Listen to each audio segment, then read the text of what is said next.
우리는 대한민국과 계약하겠습니다. 사우디 왕정의 충격적인 발언에 미국이 패닉에 빠졌습니다. 지난 30년간 미국이 독점해온 자주포 시장, 전 세계 그 누구도 넘보지 못했던 최고의 기술이었죠. 한국산 무기 따위가 미국을 넘는 일은 절대 있을 수 없다. 미 국방부는 확신에 가득 차 있었고 모든 전문가들은 그 확신에 전적으로 동의했습니다. 하지만 단 3발, 리야드 사막 한복판에서 펼쳐진 K9 자주포의 시험 포격에 사우디의 30억 달러는 미국이 아닌 대한민국을 선택했습니다. 도대체 무슨 일이 있었던 걸까요? 사우디가 대한민국을 선택한 진짜 이유, 지금 시작합니다. 사우디가 한국 자주포를 선택한다고요?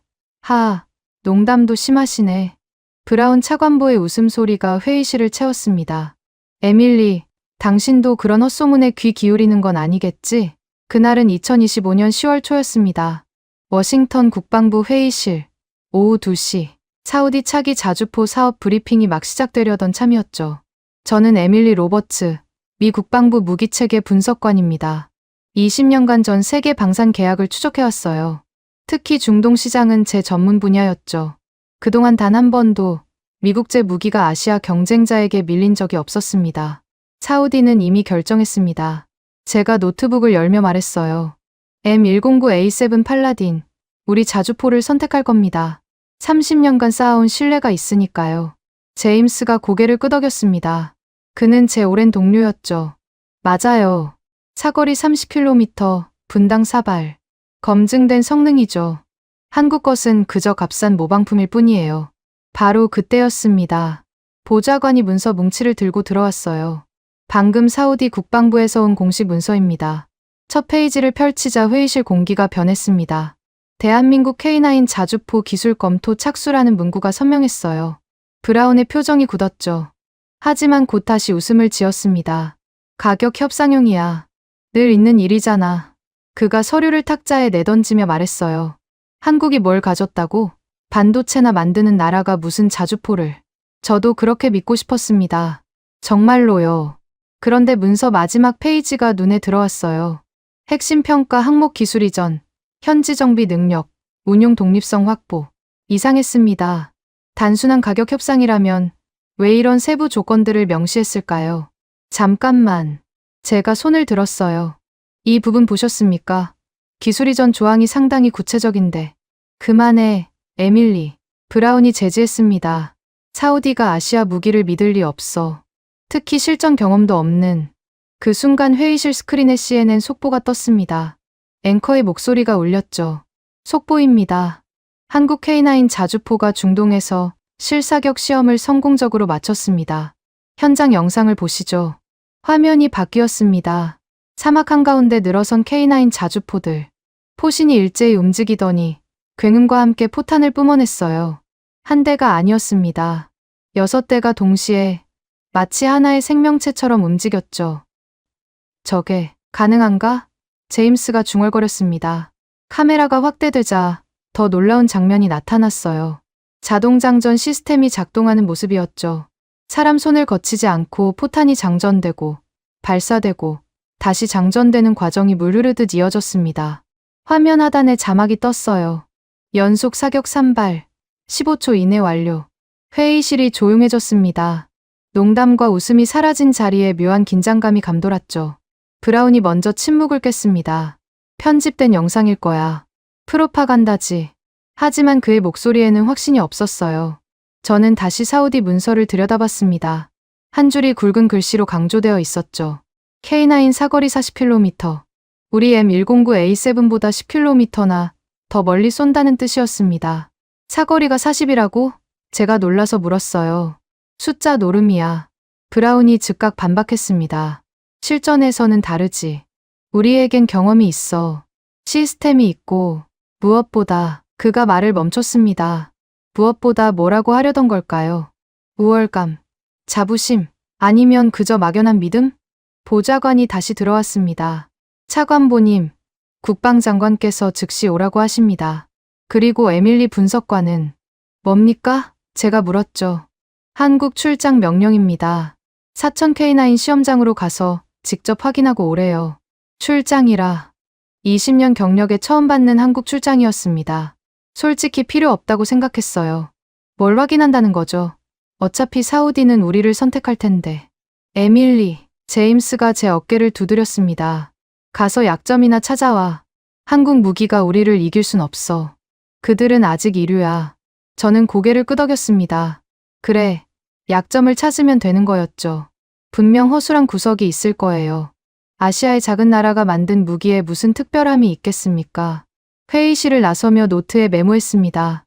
굵은 글씨로 40이라고만 적었어요. 40km. 그 숫자가 자꾸 머릿속을 맴돌았습니다. 복도를 걸으며 휴대폰으로 항공편을 검색했어요. 워싱턴발 서울행. 13시간 비행이라고 나왔죠. 긴 여정이 될 것 같았습니다. 한국이 사우디를 설득할 수 있을까? 혼잣말이 나왔어요. 아니야. 불가능해. 기술은 잠깐이지만 신뢰는 오래가는 법이니까. 그때까지만 해도 저는 확신했습니다. 미국의 우위는 흔들리지 않을 거라고요. 하지만 왜일까요? 예약 버튼을 누르는 손가락이 살짝 떨렸습니다. 엘리베이터를 기다리며 창밖을 봤어요. 워싱턴의 오후 햇살이 펜타곤 건물을 비추고 있었죠. 저 거대한 건물처럼 우리의 방산 패권도 영원할 거라 믿었습니다. 하지만 마음 한구석에서 작은 목소리가 들렸어요. 오만이 과연 방패가 될까? 엘리베이터 문이 열렸습니다. 들어서는 순간 또 다른 보좌관이 달려왔어요. 에밀리 분석관님, 방금 추가 정보입니다. K9이 북유럽 3개국에도 수출됐대요. 실전 배치 완료했고요.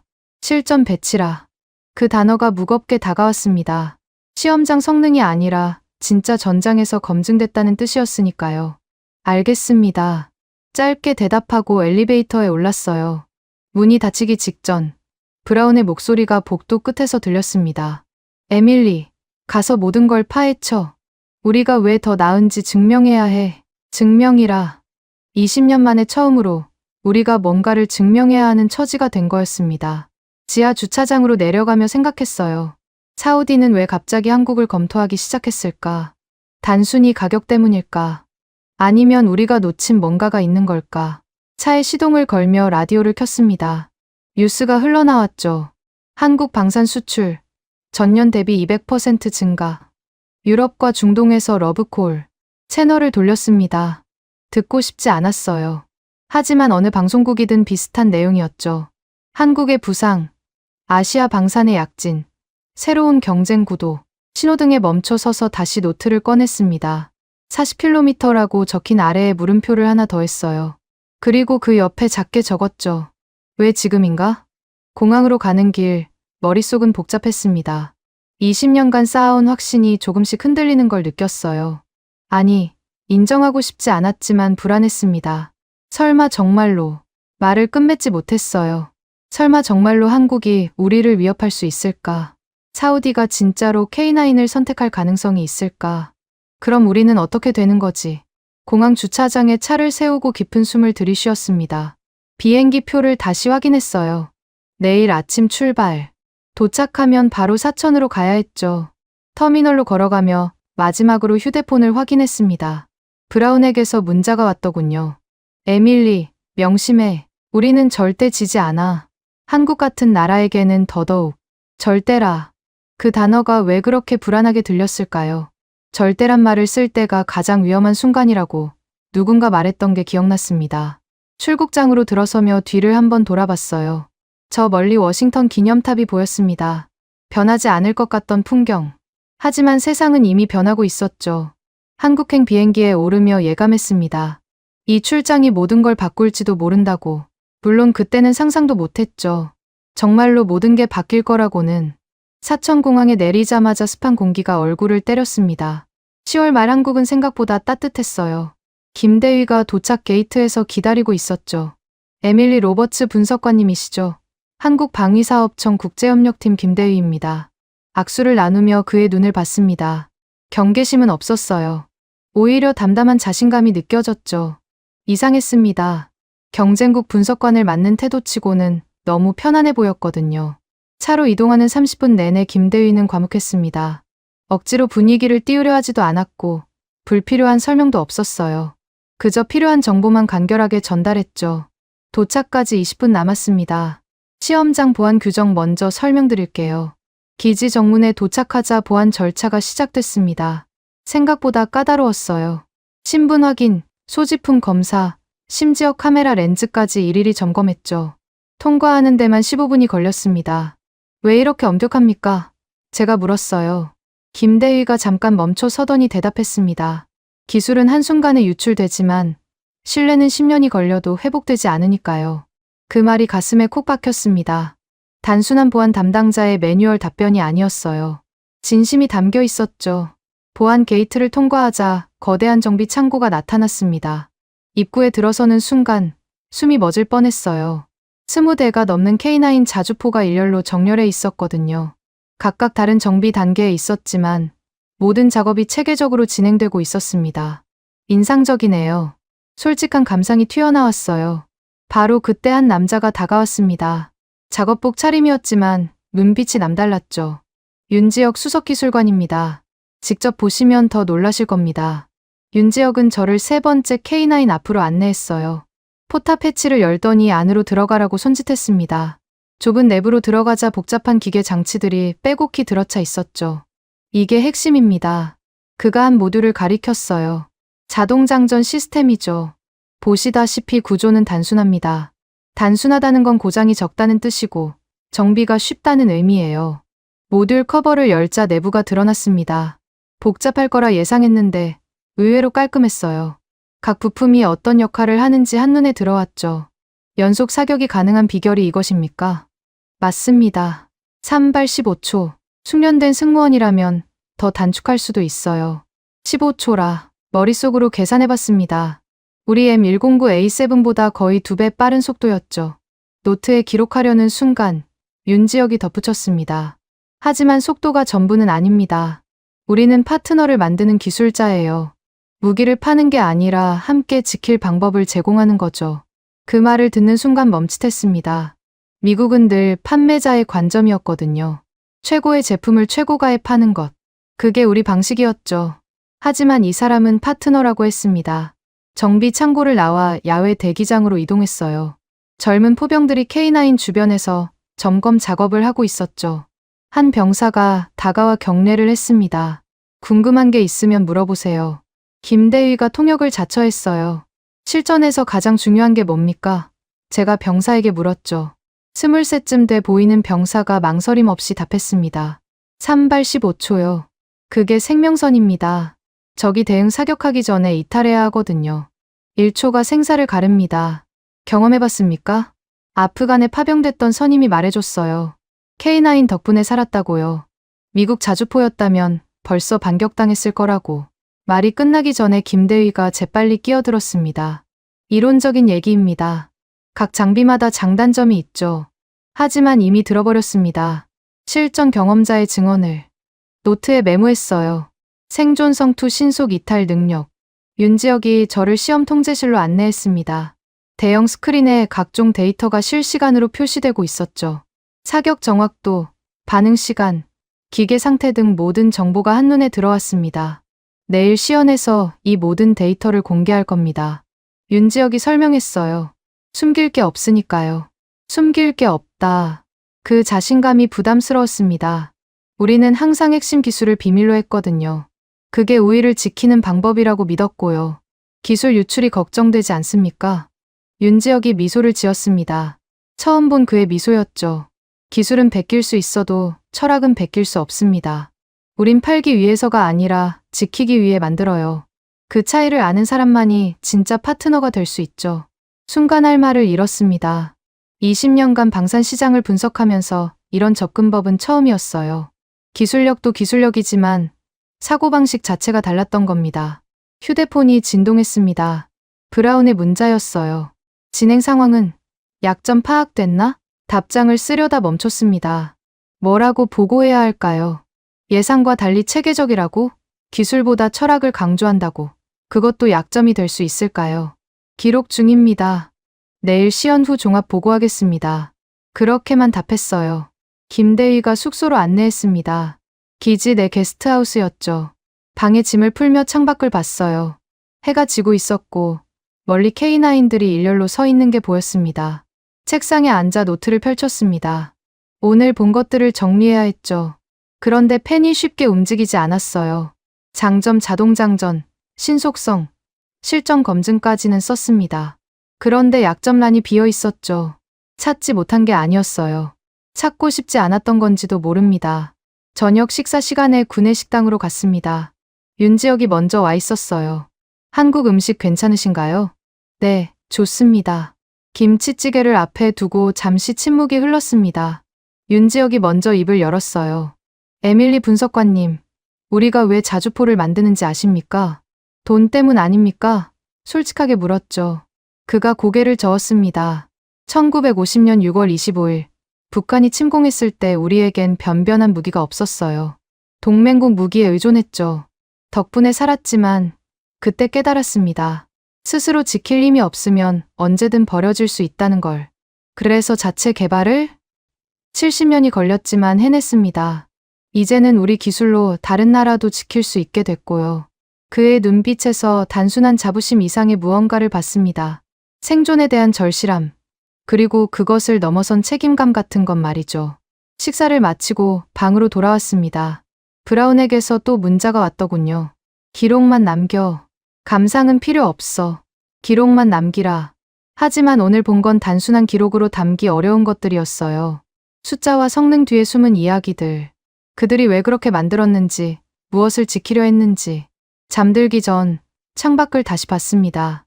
K9 자주포들이 어둠 속에서도 묵묵히 자리를 지키고 있었어요. 마치 파수꾼처럼. 내일 시연에서 무엇을 보게 될까? 불안과 기대가 뒤섞인 기분으로 눈을 감았습니다. 확실한 건 이미 제 안에 무언가가 흔들리기 시작했다는 거였죠. 20년간 굳게 믿어온 우월감이 조금씩 균열을 보이고 있었어요. 새벽 2시, 갑자기 잠에서 깼습니다. 창밖에서 엔진 소리가 들렸거든요. 커튼을 열어보니 K9 한 대가 움직이고 있었습니다. 새벽 정비인가 싶었는데 아니었어요. 야간 기동 훈련이었죠. 어둠 속에서도 정확하게 움직이는 모습을 보며 생각했습니다. 저들은 잠들지 않는구나. 그때 깨달았어요. 우리가 놓친 게 뭔지 기술이나 성능이 아니었습니다. 절박함이었죠. 생존을 위해 70년을 준비한 사람들의 절박함. 그게 K9에 담겨 있었던 겁니다. 다시 침대에 누웠지만 잠들 수 없었어요. 내일 시연이 끝나면 뭘 보고해야 할까? 진실을 말해야 할까? 아니면 브라운이 듣고 싶어 하는 것을 전해야 할까? 휴대폰 알람이 울렸습니다. 오전 6시, 시연은 9시로 예정돼 있었죠. 일어나 샤워를 하며 마음을 정리했습니다. 객관적으로 보자. 감정을 배제하고 오직 데이터만 보자. 그게 분석관의 일이니까. 하지만 마음 한구석에서 속삭이는 목소리가 있었어요. 데이터만으로는 부족해. 진짜 중요한 건 보이지 않는 것일지도 몰라. 10, 8, 카운트다운이 시작됐습니다. 관람석에서 숨을 죽이고 지켜봤어요. 10월 23일 오전 9시 정각, 한국 사천 K9 시험장. 7, 6, 5, 손에 쥔 펜이 축축해졌습니다. 단순한 무기 시연이 아니라 무언가 역사적인 순간을 목격하는 기분이었거든요. 4, 2, 1, 발사, 굉음이 터졌습니다. 첫 발이 포신을 떠나는 순간 충격파가 가슴을 때렸어요. 그런데 끝이 아니었습니다. 자동장전 시스템이 작동하는 소리가 들렸고 불과 5초 만에 두 번째 포성이 울렸죠. 두 번째 발사 완료, 10초 경과. 통제관의 목소리가 스피커로 흘러나왔습니다. 그리고 다시 5초 후, 세 번째 발사 완료. 총 소요 시간 15초, 정확히 15초였습니다. 3발 연속 사격이 15초 만에 끝난 거예요. 제 옆에 앉은 일본 방산업체 관계자가 작게 휘파람을 불었죠. 대형 스크린에 영상이 떴습니다. 40km 떨어진 표적지의 실시간 영상이었어요. 세 발의 포탄이 거의 동시에 떨어졌고 모래 언덕에 정확한 원을 그리며 박혔습니다. 탄착군이 놀라울 정도로 촘촘했죠. 윤지혁이 마이크를 잡았습니다. 방금 보신 것이 K9의 기본 성능입니다. 사거리 40km, 연속 사격 3발 15초. 하지만 이건 시작에 불과합니다. 이제 인공지능 사격 통제 시스템을 시연하겠습니다. 화면이 바뀌었습니다. K9 내부의 사격 통제 화면이 중계됐어요. 풍향, 풍속, 기온, 습도까지 고려한 탄도 계산이 1초 만에 완료됐습니다. 자동 제조준 시작. 포탑이 스스로 움직이기 시작했어요. 미세하게 각도를 조정한 뒤 발사. 이번엔 움직이는 표적을 향해서였습니다. 탄착 영상이 떴습니다. 시속 60km로 달리던 표적 차량을 정확히 명중시켰어요. 두 번째, 세 번째 발사도 마찬가지였죠. 오차율 0.02%, 통제관이 발표했을 때 관람석이 술렁였습니다. 믿기 어려운 정확도였거든요. 이런 수준의 정확도는 미국 최신 자주포도 달성하기 어려웠어요. 제 뒤에서 독일 관계자들이 속삭이는 소리가 들렸습니다. 저게 가능한가? 움직이는 표적을 저렇게? 인공지능이라고 했잖아. 실시간 예측 사격이야. 노트에 급하게 메모했습니다. 인공지능 통제 투 게임 체인저. 데이터를 공개하겠습니다. 윤지혁이 말했어요. 현재 화면에 보이는 모든 수치는 조작되지 않은 실시간 정보입니다. 대형 스크린이 분할됐습니다. 폭우 초속, 장약 온도, 포신 내압, 반동 제어 수치가 모두 공개됐어요. 사거리 40km는 기본입니다. 특수 포탄 사용 시 50km까지 가능하죠. 정확도는 보신대로 플러스 마이너스 0.02%입니다. 50km. 우리 M109A7보다 20km나 더 먼 거리였어요. 연속 사격 시범을 보여드리겠습니다. 이번엔 6대가 동시에 6대의 K9이 일제히 포탑을 돌렸습니다. 완벽하게 동기화된 움직임이었죠. 발사. 6개의 포성이 하나로 합쳐졌습니다. 정확히 5초 간격으로 2번, 3번. 18발의 포탄이 15초 만에 하늘로 솟구쳤어요. 표적지 영상이 떴습니다. 18발 모두가 지정된 구역에 떨어졌고 가상의 적 진지가 완전히 제압되는 시뮬레이션이 화면에 그려졌죠. 이것이 K9의 화력 집중 능력입니다. 윤지혁이 설명했어요. 한 개 포대가 1분 안에 쏟아낼 수 있는 화력은 기존 자주포의 2배 이상입니다. 제 옆자리에 사우디 관계자가 열심히 사진을 찍고 있었습니다. 감탄을 넘어 경외에 가까운 눈빛이었죠. 질문 있으십니까? 제가 손을 들었어요. 정비는 얼마나 복잡합니까? 시연해드리죠. 한 대의 K9으로 기술자들이 다가갔습니다. 불과 30분 만에 주요 부품을 분해하고 다시 조립했어요. 특수 장비도 거의 필요 없었죠. 모듈화 설계 덕분입니다. 현장에서도 정비할 수 있도록 만들었어요. 예상 밖이었습니다. 첨단 무기일수록 정비가 복잡한 게 상식이었거든요. 우리 M109A7도 전문 시설이 필요했고요. 스크린에 새로운 데이터가 떴습니다. 가동률 98%, 극한 환경 테스트 영상도 준비했습니다. 영하 30도의 알래스카, 영상 50도의 사막, 습도 90%의 정글.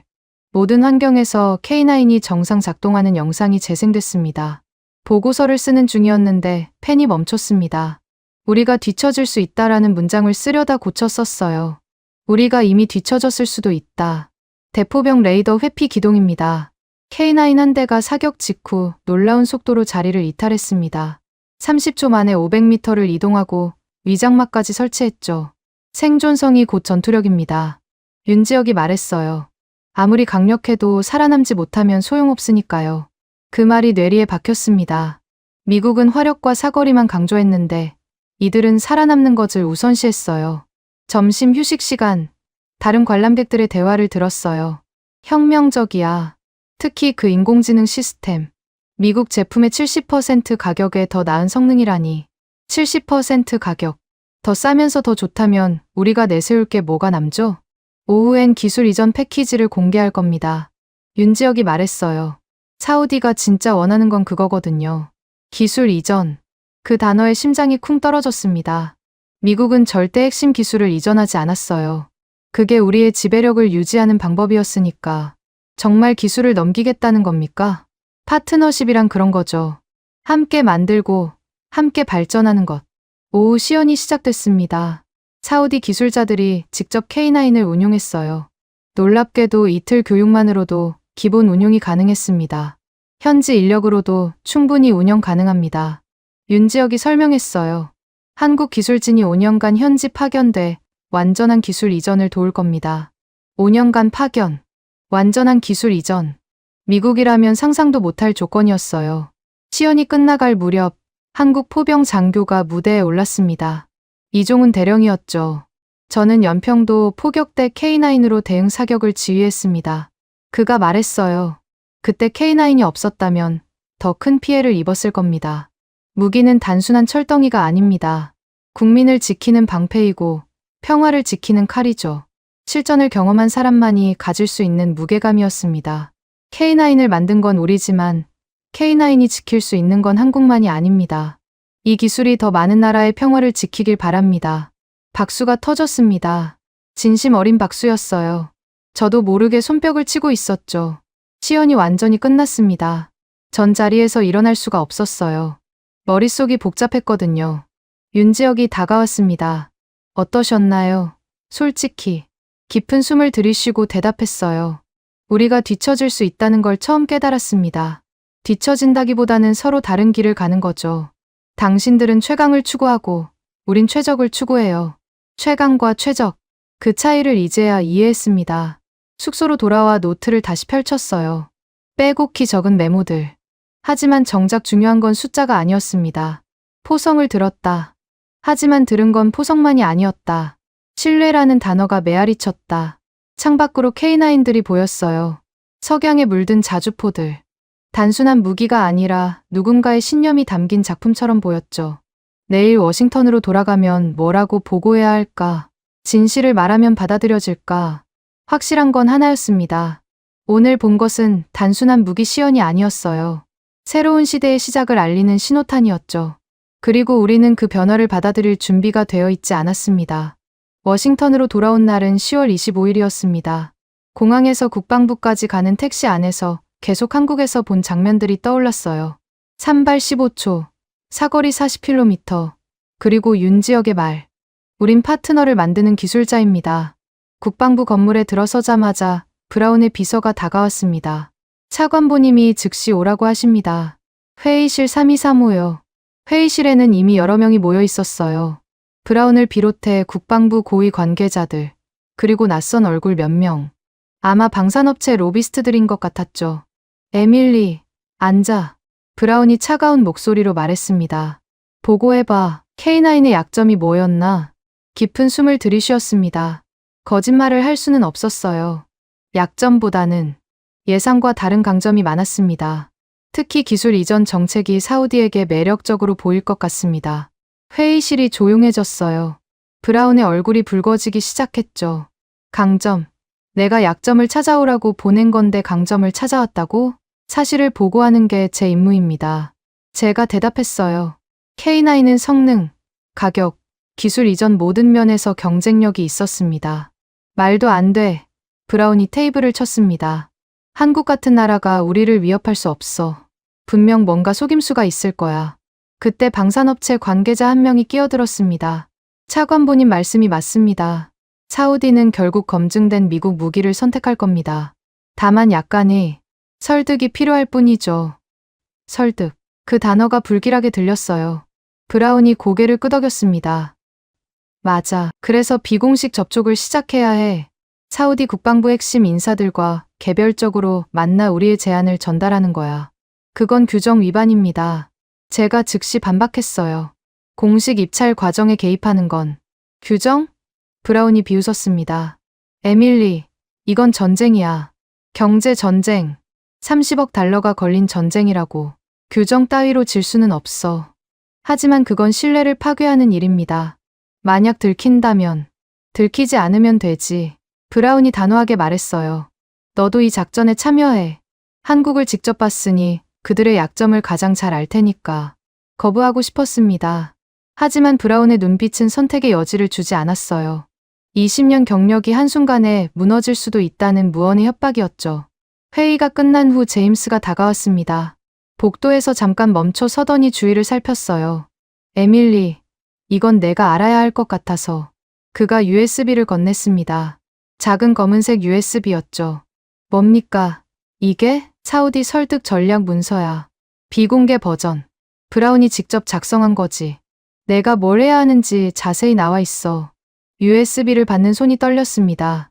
이걸 받는 순간 공범이 되는 거였으니까요. 왜 이걸 내게? 제임스가 어깨를 으쓱했어요. 너도 알아야 할 권리가 있잖아. 그리고 솔직히 이번엔 좀 불안해. 한국이 생각보다 강하던데. 그는 그렇게 말하고 떠났습니다. 전 USB를 주머니에 넣고 사무실로 돌아왔어요. 문을 잠그고 컴퓨터에 USB를 꽂았습니다. 파일명이 떴어요. 사우디 설득 전략극비 3.docs. 클릭하자 문서가 열렸습니다. 첫 페이지부터 충격적인 내용이 이어졌어요. 1단계 주요 인사 접근. 사우디 국방차관계인 계좌로 컨설팅 비용 지급. 금액 500만 달러. 명목 기술 자문료. 500만 달러. 뇌물이었습니다. 명백한 뇌물이었어요. 계속 읽어 내려갔습니다. 2단계 언론 플레이. 한국 K9의 기술적 결함 부각. 안전성 문제 제기.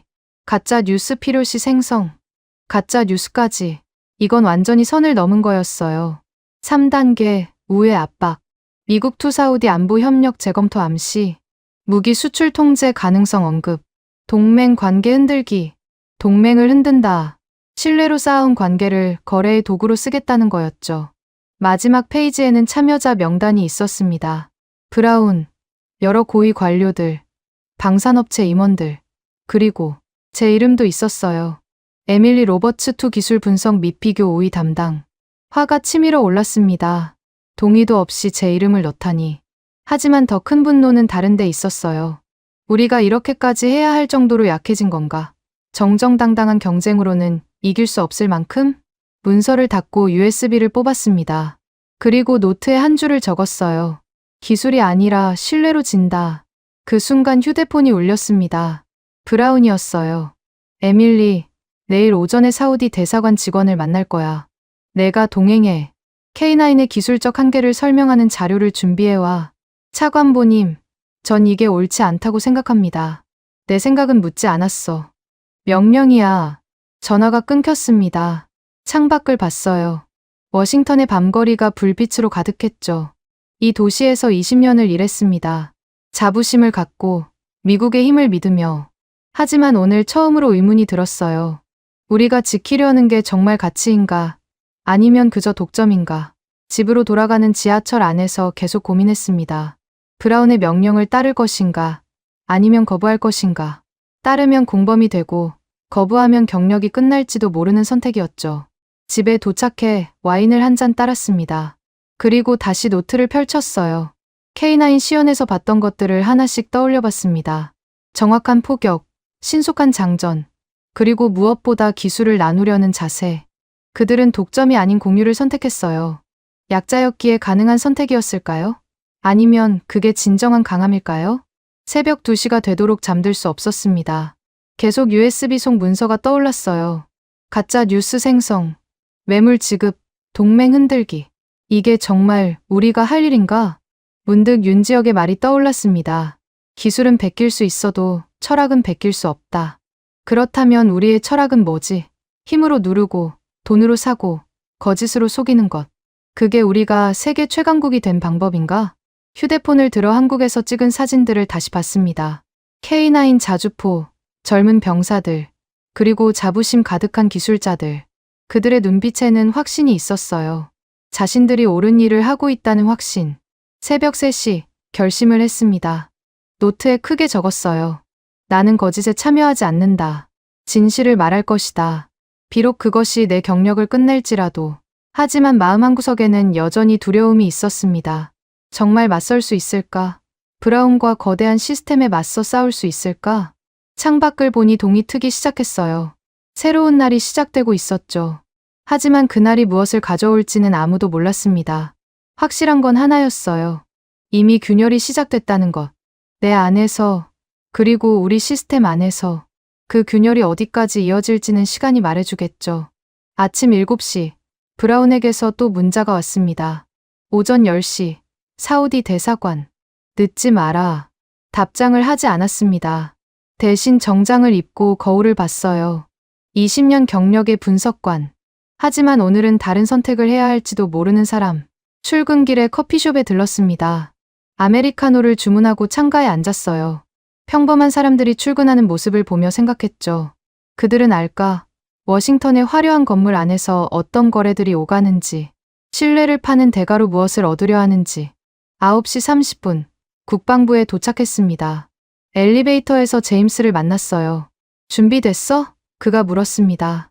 아니요, 솔직하게 답했어요. 전혀 준비되지 않았어요.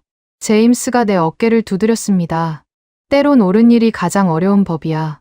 그 말이 위로가 됐습니다. 혼자가 아니라는 느낌이 들었거든요. 10시까지 30분이 남았습니다. 사무실에 앉아 다시 한번 생각했어요. 지금이라도 브라운의 편에 서면 안전할 거예요.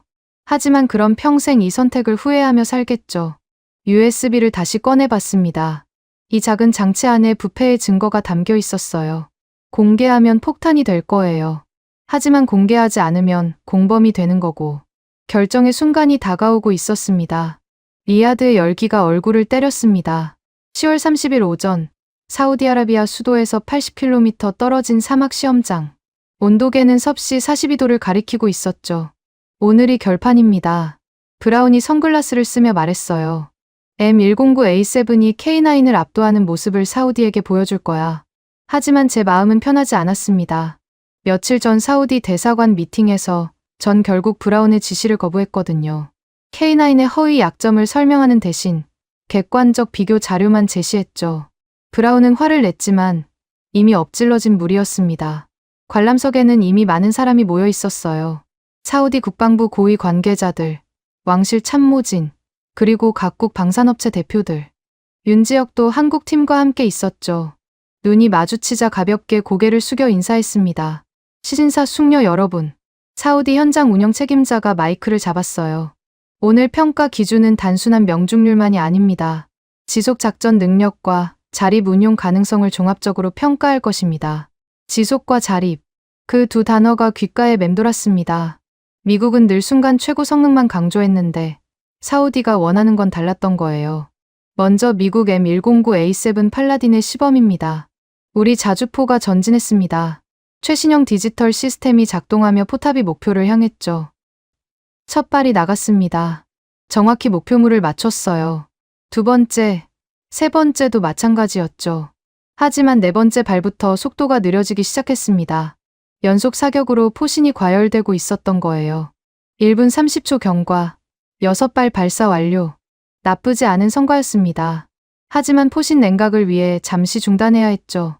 그 사이 한국팀이 K9을 전진시켰습니다. 대한민국 K9 자주포 시범 시작. K9이 움직이기 시작했어요. 첫 발이 나가자마자 자동장전이 시작됐습니다. 두 번째, 세 번째가 숨가쁘게 이어졌죠. 15초, 3발 완료. 관람석에서 탄성이 나왔습니다. M109A7이 3발 쏘는데 45초가 걸렸는데 K9은 15초였으니까요. 그런데 멈추지 않았습니다. 네 번째, 다섯 번째, 여섯 번째. 계속해서 일정한 간격으로 포탄이 나갔어요. 1분 경과, 12발 발사, 12발. M109A7의 2배였습니다. 그것도 과열 없이 계속 사격이 가능했죠. 브라운의 얼굴이 창백해졌어요. 저게 어떻게 가능하지? 제가 설명했습니다. 자동장전과 냉각 시스템의 차이입니다. K9은 처음부터 연속 사격을 전제로 설계됐어요. 빌어먹을 크린의 탄착 결과가 떴습니다. M109A7 명중률 91%, K9 명중률 97%. 사우디 참모 한 명이 탄착 데이터를 들여다보며 동료에게 뭔가 열심히 설명하고 있었어요. 표정이 진지했죠. 손가락으로 탄착군의 밀도를 가리키며 고개를 끄덕였습니다. 이제 기동 사격 시범입니다. 두 자주포가 움직이며 사격하기 시작했어요. M109A7도 준수한 성능을 보였지만 K9의 움직임은 차원이 달랐습니다. 마치 춤을 추듯 부드럽게 이동하며 정확한 사격을 이어갔죠. 바로 그때였습니다. 갑자기 모래폭풍이 불기 시작했어요. 사막의 변덕스러운 날씨였죠. 시야가 급격히 나빠졌습니다. 시범 중단. 누군가 외쳤어요. 하지만 K9은 멈추지 않았습니다. 열화상 카메라와 레이더를 이용해 계속 사격했죠. 모래폭풍 속에서도 정확히 목표를 맞췄습니다. 저건 실전이야. 제 옆에 영국 관계자가 감탄했어요. 악천 후에도 작전이 가능하다는 걸 보여주는 거지. M109A7은 전자장비 보호를 위해 가동을 중단했습니다. 모래가 정밀 장비에 치명적일 수 있었거든요. 하지만 K9은 계속 작동했어요. 폭풍이 잦아들자 더 놀라운 장면이 펼쳐졌습니다. 한국 기술진이 K9으로 다가가 현장 정비를 시작했거든요. 모래 제거, 필터 교체, 시스템 점검. 모든 과정이 20분 만에 끝났습니다. 보셨듯이 K9은 현지 정비가 가능합니다. 윤지혁이 마이크를 잡았어요. 특수 시설이 필요 없죠. 이 모든 장비는 차량 한 대에 실을 수 있는 양입니다. 반면 M109A7은 정비를 위해 후방으로 이동해야 했어요. 모래 제거만으로도 전문 장비가 필요했거든요. 재장전 시간 비교입니다. 두 자주포가 나란히 섰습니다. 포탄 적재 시범이 시작됐어요. M109A7은 수동 장전이었습니다. 숙련된 병사들이 빠르게 움직였지만 한계가 있었죠. 한 발 장전에 20초, K9의 자동 장전 시스템이 작동했습니다. 10초, 정확히 절반의 시간이었어요. 게다가 병사들의 필요도 없었죠. 연속 작전 능력 평가입니다. 30분간 최대한 많은 포탄을 발사하는 테스트입니다. 30분. 실제 전투 상황을 가정한 시험이었어요. 시작 신호가 떨어졌습니다. 두 자주포가 동시에 사격을 시작했죠. 처음 10분은 비슷했습니다. 하지만 시간이 지날수록 차이가 벌어졌어요. M109A7 승무원들이 지치기 시작했거든요. 수동 장전의 한계였죠. 반면 K9은 일정한 속도를 유지했습니다. 20분 경과. M109A7 48발, K9 72발. 브라운이 주먹을 쥐었어요. 이건 공정한 비교가 아니야. 우리 장비가 제대로 정비되지 않았을 거야. 하지만 변명에 불과했습니다. 모두가 알고 있었죠. K9이 압도적으로 우수하다는 걸. 30분이 끝났습니다. 최종 결과가 발표됐어요. M109A7 총 72발 발사, 명중률 89%, K9 총 120발 발사, 명중률 97%. 관람석이 술렁거렸습니다. 거의 2배 차이였으니까요. 사우디 국방장관이 일어났어요. K9 앞으로 걸어가더니 직접 내부를 살펴봤습니다. 윤지혁이 뭔가 설명하자 고개를 끄덕였죠. 에밀리, 브라운이 제 팔을 잡았어요. 뭔가 해야 해. 이대로는 안 돼. 할 수 있는 게 없습니다. 제가 답했어요. 우리가 진 겁니다. 기술로도, 전략으로도. 아직 끝나지 않았어. 비공식 루트가 있잖아. 그 순간 사우디 참모 한 명이 다가왔습니다. 브라운 차관보님, 우리는 어제 흥미로운 문서를 입수했습니다. 미국의 설득 전략이라는 제목이던데요. 브라운의 얼굴이 하얗게 질렸어요. 비밀 문서가 유출된 거였죠. 그건 오해입니다. 오해라. 사우디 참모가 차갑게 웃었어요. 500만 달러 뇌물 제한이 오해란 말씀이신가요? 끝이었습니다. 우리의 치졸한 공작이 들통난 거예요. 사우디 참모가 돌아서며 말했습니다. 우리는 무기만 사는 게 아닙니다. 신뢰를 삽니다. 그리고 오늘 누가 진정한 파트너인지 확실히 봤습니다. 브라운은 아무 말도 하지 못했어요. 비교 시범이 끝났습니다. 사람들이 하나둘 떠나기 시작했죠. 전 마지막까지 남아 두 자주포를 바라봤습니다. M109A7과 K9, 둘 다 강력한 무기였어요. 하지만 차이는 무기 자체가 아니라 그 뒤에 있는 철학이었죠. 독점과 공유, 지배와 협력. 윤지혁이 다가왔습니다. 수고하셨습니다. 축하해요. 완벽한 승리였네요. 그가 고개를 저었어요. 승리가 아닙니다. 시작이죠. 이제 진짜 일이 시작됩니다. 약속을 지키는 일 말입니다. 약속. 그 단어가 무겁게 들렸어요. 윤 기술관님, 한 가지 묻고 싶은 게 있어요. 뭔가요? 처음부터 우리가 질 거라고 생각했나요? 그가 잠시 생각하더니 답했습니다. 기술로는 모르겠어요. 하지만 신뢰로는 이미 지고 있었죠. 오늘은 그걸 확인한 날일 뿐입니다. 사막의 열기가 조금씩 식어가고 있었어요. 해가 기울며 긴 그림자가 드리웠죠. 돌아가는 차 안에서 브라운은 한마디도 하지 않았습니다. 완전한 패배였으니까요. 기술로도, 전략으로도, 그리고 신뢰로도. 브라운, 이제 어떻게 할 겁니까? 모르겠어. 그가 처음으로 솔직하게 답했어요. 정말 모르겠어. 창밖으로 사막이 끝없이 펼쳐져 있었습니다. 저 멀리 K9을 실은 트레일러가 기지로 돌아가는 게 보였어요. 생각해보니 오늘 본 것은 단순한 무기 대결이 아니었습니다. 한 시대의 종말과 새 시대의 시작이었죠. 우리가 놓친 건 기술이 아니라 시대정신이었어요. 호텔에 도착해 짐을 풀며 노트를 꺼냈습니다. 오늘의 기록을 정리해야 했죠.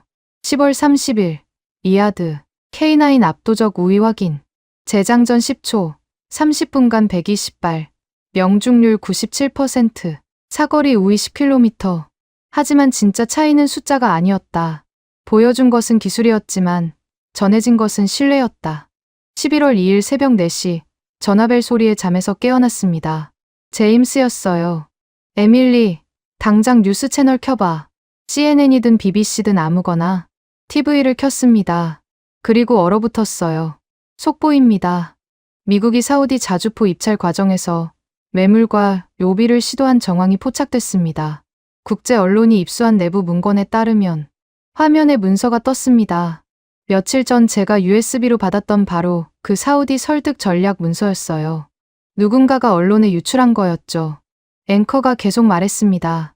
500만 달러의 뇌물 제한, 가짜 뉴스 생산 계획, 동맹 관계를 압박 수단으로 사용하려 했다는 내용이 담겨 있습니다.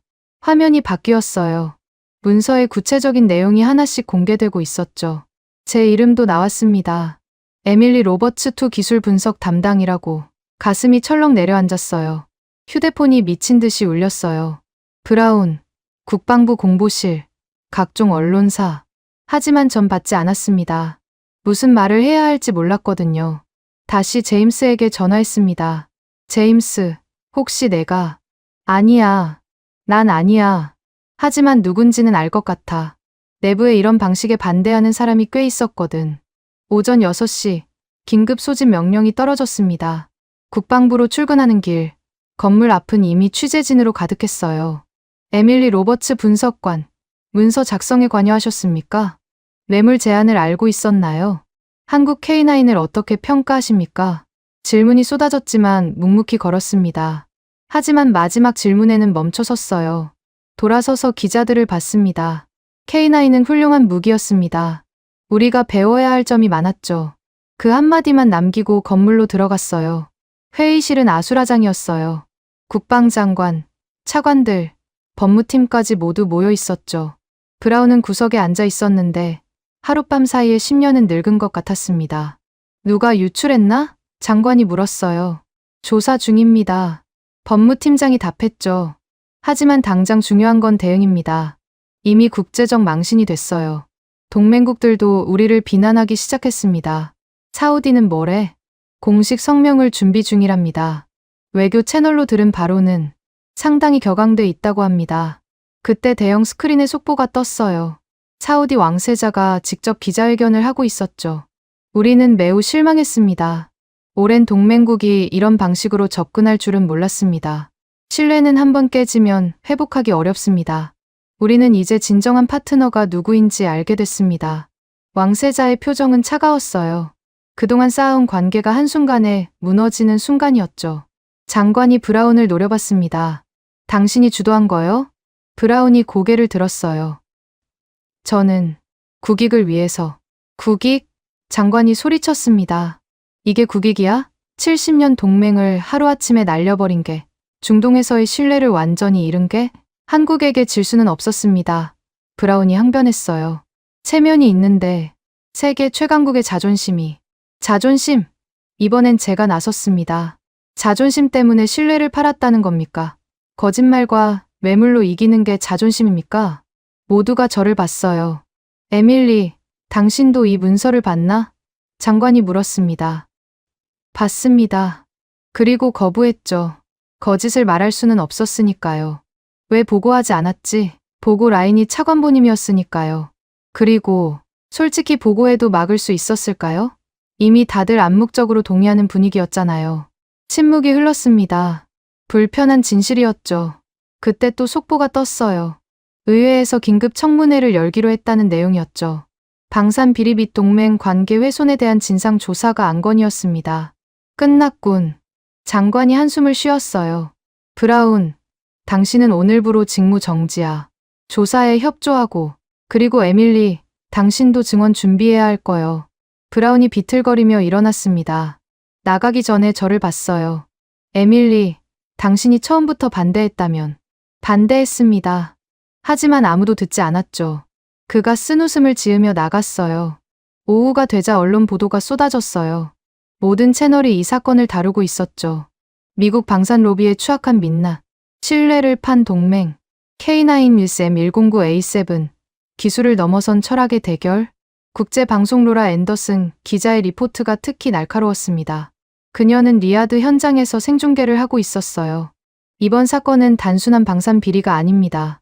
미국이 기술 우위를 1차 비윤리적 수단에 의존했다는 걸 보여줍니다. 한국은 기술과 신뢰로 승부했지만 미국은 돈과 압력을 택했습니다. 이는 세계 방산 시장의 판도가 바뀌고 있음을 상징적으로 보여주는 사건입니다. 저녁 무렵 내부 회의가 다시 소집됐습니다. 이번엔 실무진만 모였어요. 이제 어떻게 해야 하나? 누군가 물었습니다. 제가 일어섰어요. 진실을 인정해야 합니다. 우리는 기술로 진 게 아닙니다. 신뢰에서 졌어요. K9이 더 좋은 무기였던 건 맞지만 그보다 중요한 건 한국이 보여준 태도였습니다. 기술을 나누고 함께 성장하려는 자세. 그게 사우디가 선택한 진짜 이유예요. 그럼 우린 뭘 해야 하지? 배워야죠. 겸손하게, 처음부터 다시. 우리의 오만함을 인정하고 새로운 방식을 찾아야 합니다. 제임스가 손을 들었어요. 에밀리 말이 맞아. 우리가 잃은 건 계약 하나가 아니야. 신뢰라는 돈으로 살 수 없는 자산을 잃은 거지. 이걸 회복하려면 몇 년이 걸릴지도 몰라. 회의가 끝나고 제임스와 커피를 마시러 갔습니다. 내가 처음부터 옳았어. 그가 말했어요. 우리 모두 알고 있었지만 인정하기 싫었던 거야. 이제 와서 무슨 소용이에요. 그래도 누군가는 진실을 말해야 하잖아. 청문회에서 뭐라고 증언할 거야? 있는 그대로요. 우리가 어떻게 신뢰를 잃었는지, 왜 한국이 이겼는지. 제임스가 고개를 끄덕였어요. 용기 있네. 하지만 그러면 내 경력은? 경력이 뭐가 중요해요. 진실이 더 중요하죠. 밤 10시, 브라운이 공식 사임을 발표했습니다. 짧은 성명서였어요. 저희 판단착오로 국가에 누를 끼쳐 죄송합니다. 모든 책임을 지고 사임합니다. 하지만 그게 끝이 아니었죠. 진짜 폭풍은 이제 시작이었습니다. 다음 날 아침, 사우디가 공식 발표를 했어요. 차기 자주포 사업 우선 협상자로 대한민국을 선정한다. K9 60문 도입을 시작으로 장기적 방산 협력을 추진할 것이다. 예상했던 결과였지만 공식 발표를 들으니 가슴이 무거웠습니다. 30억 달러. 우리가 놓친 금액이었죠. 하지만 돈보다 더 큰 걸 잃었어요. 명성과 신뢰를. 일주일 뒤 드디어 청문회가 열렸습니다. 의사당 대회의실은 기자들과 방청객으로 가득했어요. 선서를 하고 증언석에 앉았습니다. 수백 명의 눈이 저를 보고 있었죠. 에밀리 로버츠 분석관, 당신은 K9을 직접 봤습니까? 네, 봤습니다. 한국 사천에서 직접 시연을 참관했습니다.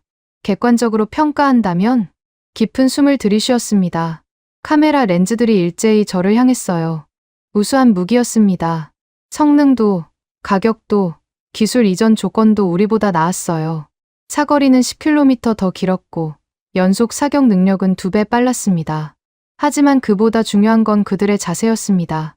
파트너로 대하는 자세, 함께 성장하려는 철학, 그게 진짜 차이였죠.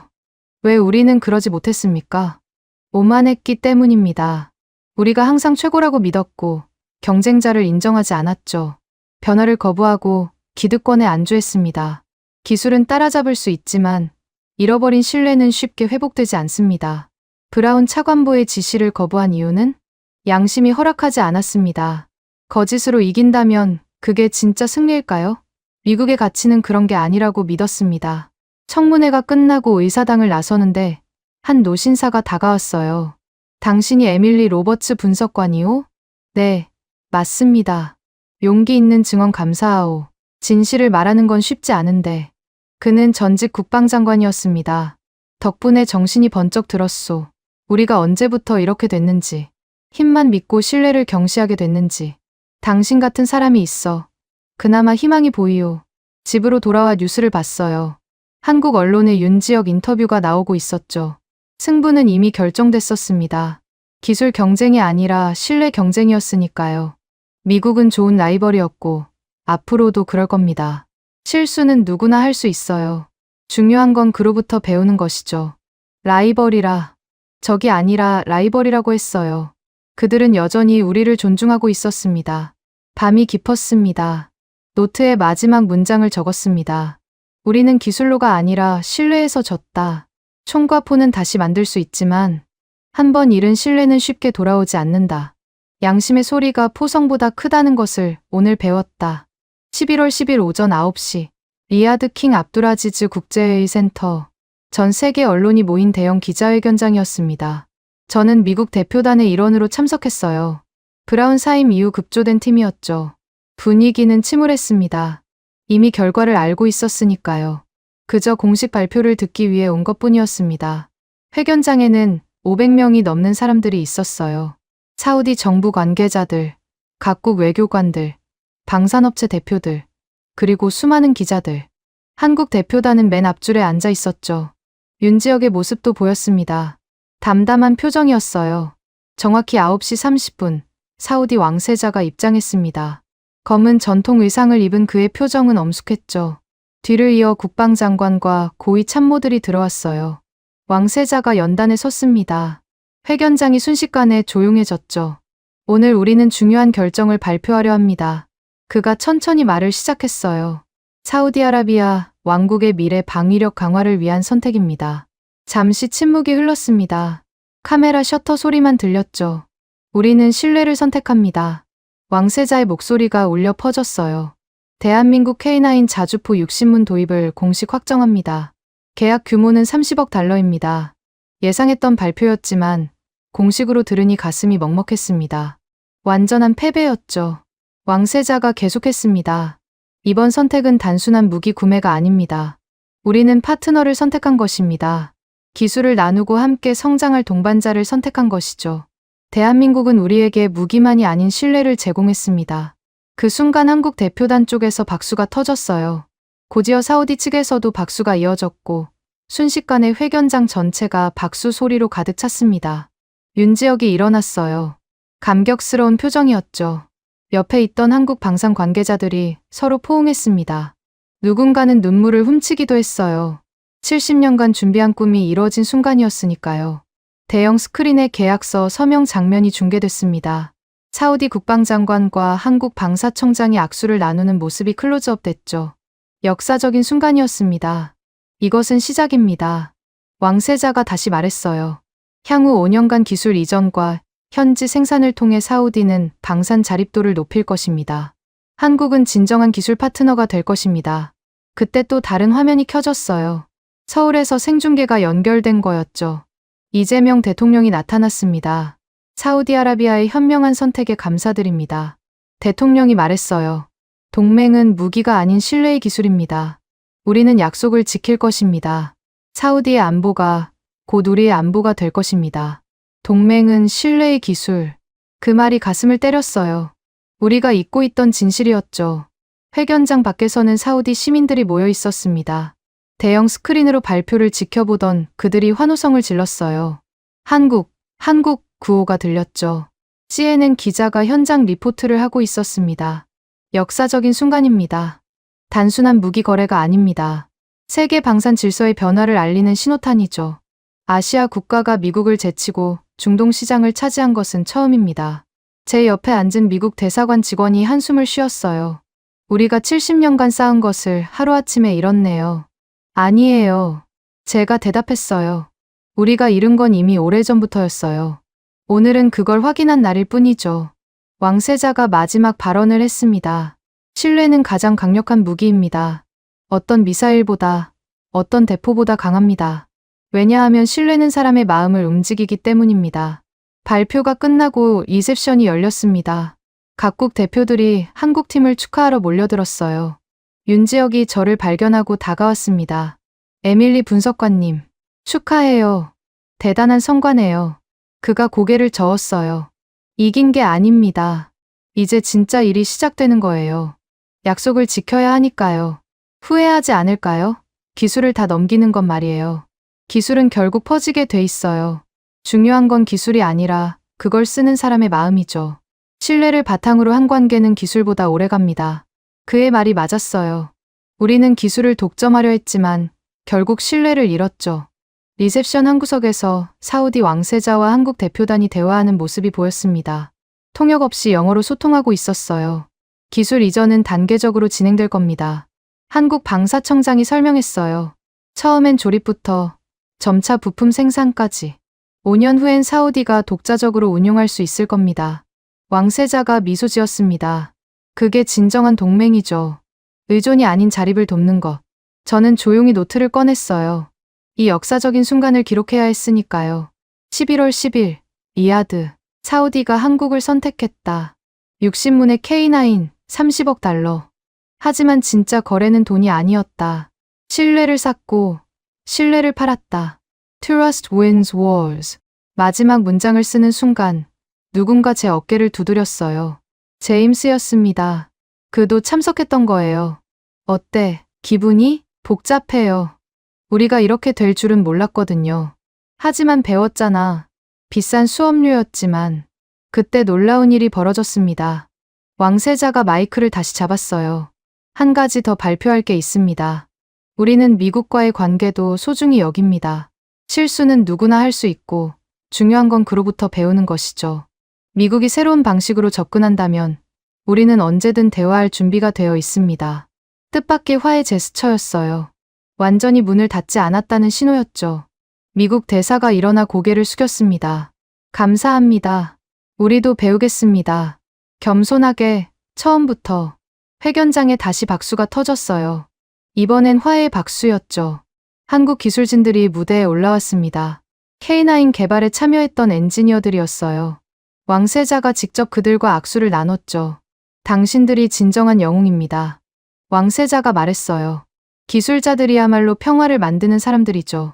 한 젊은 엔지니어가 울먹였습니다. 20년간 밤낮 없이 일한 보람이 있네요. 우리 기술이 세계에서 인정받다니. 그 모습을 보며 깨달았어요. 이건 단순한 비즈니스가 아니었다고. 누군가의 꿈이었고, 누군가의 인생이었다고. 오후가 되자 세계 각국에서 반응이 쏟아졌습니다. 일본 아시아 방산의 새로운 장을 열었다. 독일 기술 이전 모델의 좋은 사례다. 프랑스 공정한 경쟁의 결과를 존중한다. 심지어 러시아도 논평을 냈어요. 한국의 성장은 주목할 만하다. 협력 가능성을 검토하겠다. 하지만 가장 인상적인 건 현장의 반응이었습니다.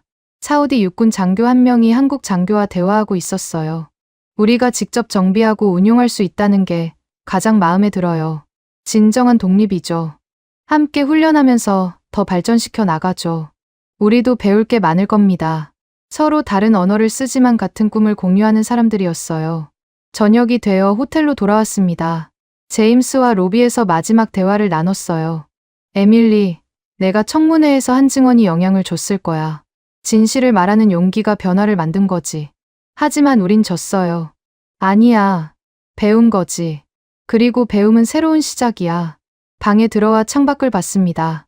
리야드의 야경이 반짝이고 있었어요. 저 멀리 한국 대표단이 묵는 호텔에서 축하 파티를 하는지 불빛이 밝았죠. 노트를 다시 펼쳤어요. 오늘의 마지막 기록을 남겨야 했습니다. 왕세자가 말했다. 우리는 신뢰를 선택한다고. 그 한마디가 모든 걸 설명한다. 신뢰는 만들기는 어렵지만 무너뜨리기는 쉽다. 우리는 그걸 너무 늦게 배웠다. 하지만 끝이 아니다. 사우디는 문을 완전히 닫지 않았다. 이제 우리가 변할 차례다. 겸손하게, 진실하게. 오늘 리야드에서 울린 것은 승리의 팡파르가 아니었다. 새로운 시작을 알리는 신호였다. 그리고 그 신호는 이렇게 말하고 있었다. 신뢰가 전쟁에서 이긴다. 11월 10일 오후, 워싱턴. 어제 리야드에서 돌아온 저는 국방부 사무실에 앉아 있었습니다. 창밖으로 보이는 펜타곤의 오각형 건물이 오늘따라 다르게 보였어요. 거대한 요새가 아니라 변해야 할 낡은 성처럼. 책상 위에는 빨간 도장이 찍힌 문서가 놓여 있었습니다. 한미 포병 공동기술 포럼 추진안. 비행기 안에서 12시간 동안 작성한 제안서였죠.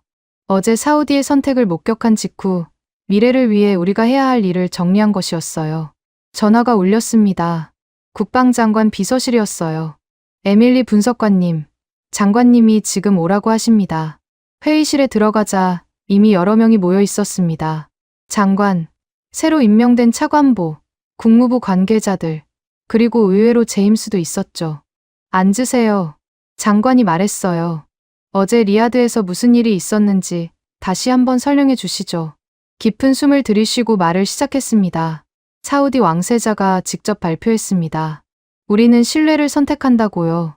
K9 60문, 30억 달러 계약이 확정됐습니다. 예상했던 결과지만 장관이 한숨을 쉬었어요. 공식 발표를 들으니 더 아프군요. 하지만 끝이 아닙니다. 제가 문서를 앞으로 밀며 말했어요. 왕세자는 미국과의 관계도 소중히 여긴다고 했습니다. 우리가 새롭게 접근한다면 대화할 준비가 되어 있다고요. 차관보가 제 제안서를 들어 올렸습니다. 이게 당신의 해법입니까? 한국과 기술 포럼을 만들자고요? 경쟁이 아닌 협력으로 가야 합니다. 이미 한국은 특정 분야에서 우리를 앞서고 있어요. 인정하고 배워야 합니다. 미국이 배운다? 관계자가 눈살을 찌푸렸어요. 그게 가능하다고 생각합니까? 어제 리야드에서 깨달았습니다. 제가 대답했어요.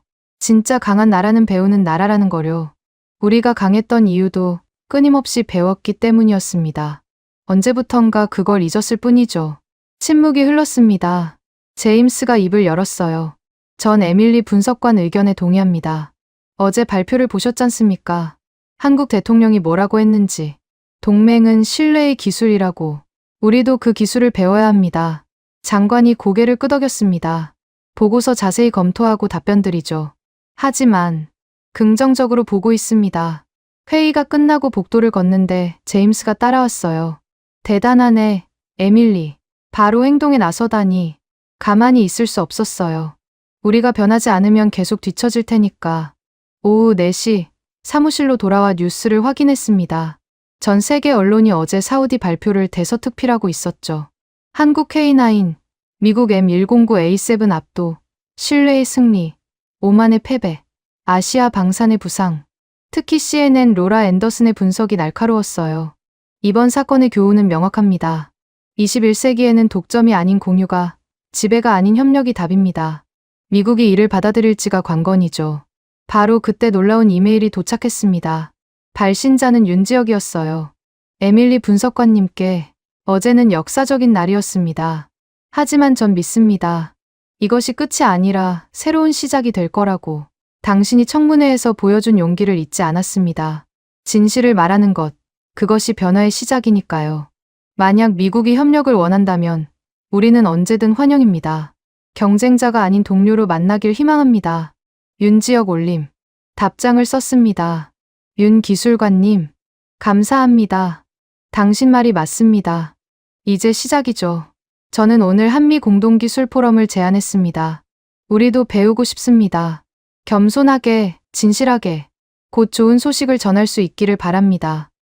에밀리, 저녁 6시, 퇴근 준비를 하는데 장관 비서실에서 다시 전화가 왔어요.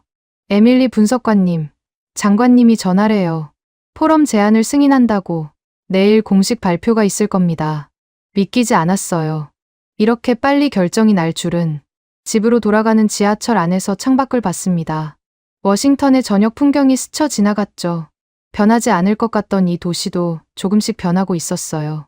집에 도착해 노트를 꺼냈습니다. 오늘의 기록을 남겨야 했죠. 11월 11일 워싱턴. 어제 사우디가 한국을 선택했다. 우리는 졌지만 배웠다. 오늘 새로운 제안을 했다. 한미 포병 공동기술 포럼. 경쟁이 아닌 협력으로 장관이 승인했다. 내일 발표된다. 변화가 시작됐다. 늦은 밤, 창밖을 보니 보름달이 떠 있었어요. 어제 리야드에서 본 것과 같은 달. 하지만 느낌은 달랐습니다. 어제는 패배의 달이었다면 오늘은 희망의 달이었죠. 휴대폰이 울렸습니다. 문자였어요. 제임스, 내일 발표 준비됐어? 언론 관심이 뜨거울 거야. 저 준비됐어요. 이제 숨기지 않고 당당하게 말할 거예요. 우리도 배운다고. 제임스, 자랑스럽다. 에밀리, 내가 변화를 만들고 있어. 문자를 보며 미소 지었습니다. 다시 노트를 펼쳤어요. 마지막 문장을 추가했습니다. 포성이 잦아든 자리에 남은 것은 메아리였다. 승리의 메아리가 아닌 배움의 메아리. K9이 쏜 것은 포탄이 아니었다. 새 시대를 알리는 신호탄이었다. 그리고 우리는 마침내 답했다. 우리도 배우겠다고. 함께 가겠다고. 신뢰는 잃기는 쉬워도 얻기는 어렵다. 하지만 불가능하지는 않다. 오늘이 그 첫걸음이다. 내일 아침 미국은 새로운 발표를 할 것이다. 우리는 배울 준비가 되어 있다고. 그것이 진정한 강함이다. 배우는 용기, 인정하는 겸손, 함께하는 지혜, 포성보다 큰 소리로 세상에 알릴 것이다. 우리가 달라졌다고. 우리도 신뢰를 선택한다고. 펜을 놓고 일어섰습니다. 내일은 바쁜 하루가 될 거예요. 하지만 기대됐습니다. 창밖에 워싱턴 기념탑이 달빛에 빛나고 있었어요. 저 탑처럼 우뚝 서 있대. 이제는 혼자가 아닌 함께 서는 법을 배워야 할 때였습니다. 침대에 누워 천장을 봤어요. 한 달 전만 해도 상상도 못했던 일들이 일어났습니다. 오만했던 우리가 겸손을 배웠고 경쟁자를 동료로 인정했죠. 진짜 강한 나라는 배우는 나라다. 윤지혁의 말이 아니었어요. 이제는 제 신념이 된 말이었습니다. 내일이면 새로운 장이 열릴 거예요. 미국 방산 역사의 한 획을 그을 변화가 시작될 겁니다. 그리고 그 시작점에는 K9의 포성이 있었습니다. 우리를 깨운 포성, 시대의 변화를 알린 포성, 그리고 이제 협력의 시대를 여는 희망의 포성으로 기억될 그 소리. 잠들기 전 마지막으로 생각했습니다. 감사합니다. K9. 당신들이 쏜 것은 포탄이 아니라 깨달음이었습니다. 대한민국이 잘하고 있다고 생각하신다면, 한국 최고, 대한민국이 아직 멀었다고 생각하신다면, 한국 힘내라. 여러분의 생각을 댓글로 남겨주세요. 지금까지 감동을 더하다였습니다.